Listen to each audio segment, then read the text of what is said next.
तो परमेश्वर बाकी संगत को समझा रहे हैं इस 80 पेज के लेटर के माध्यम से, इस पुस्तक जब जब भूल पड़े के माध्यम से, कि अपराधी के अपराध करने में सहयोगी भी पाप के भागी होते हैं। यानी संगत थोड़ा अपना विवेक का इस्तेमाल करे और सतलोक आश्रम मैनेजमेंट हरियाणा तथा संजय दिल्ली वाले के कुकर्मों में बिल्कुल भी सहयोग ना करे, क्योंकि ये भक्ति मार्ग है और भक्ति मार्ग में केवल गुरुदेव भगवान ही हमारा बेड़ा पार लगाएंगे।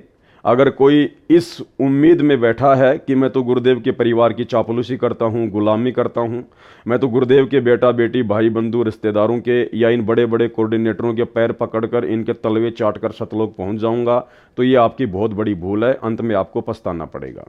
तो आगे अब हम चलते हैं इस वीडियो में, जिसमें गुरुदेव संजय दिल्ली वाले के इस प्रकरण को लेकर आगे चल रहे हैं। उसके अज्ञान और पाखंड का गुरुदेव भगवान खंडन कर रहे हैं। अपराधी के अपराध करने में सहयोगी भी पाप के भागी होते हैं।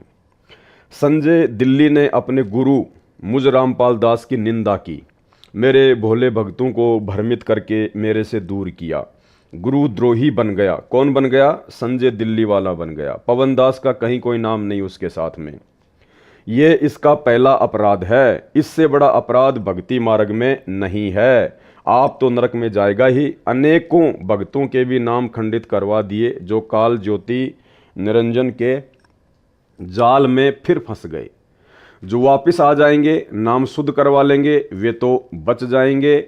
अन्य जो इसको दान देकर इसके पाप में सहयोग कर रहे हैं, वे भी इसी के समान परमात्मा कबीर जी के अपराधी हैं, जिन्होंने इस गुरुद्रोही संजय दिल्ली को भूतों का धाम बनाने के लिए जमीन दान की है।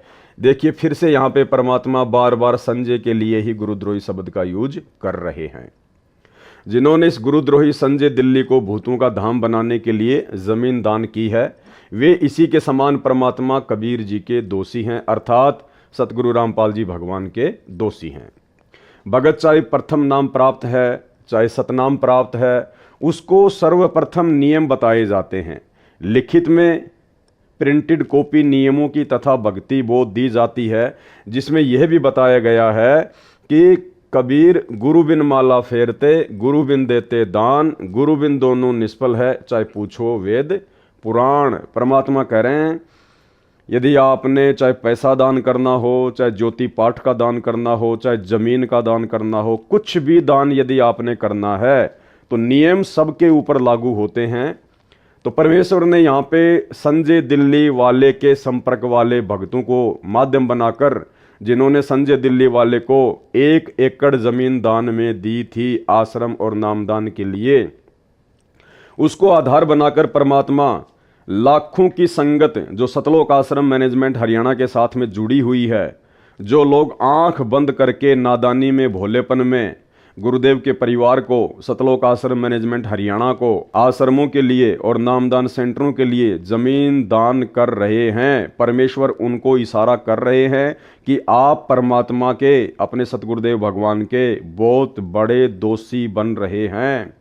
प्रथम तो आप बिना सतगुरु से मिले, बिना सतगुरु के आमने सामने हुए, बिना उनसे सीधे तौर पर संपर्क किए, उनसे आदेश लिए, आपने आंख बंद करके और उन काल एजेंटों को आश्रम के नाम पर और नामदान सेंटरों के नाम पर जमीन और पैसा दान कर दिया। जो लोग आज वर्तमान में बरवाला कांड के मुख्य दोषी हैं, सतगुरु रामपाल जी भगवान के मुख्य दोषी हैं, जिनकी मनमानी हरकतों के चलते बरवाला कांड हुआ। गुरुदेव भगवान पिछले 10 वर्षों से हिसार जेल में बैठने को बाध्य हैं और लाखों की संगत को जिन्होंने परमात्मा से दूर किया। तो ऐसे लोग अपराधी हैं सतगुरु के, जिनको आज आप नामदान सेंटर और सतलोक आश्रमों के लिए जमीन दान कर रहे हैं।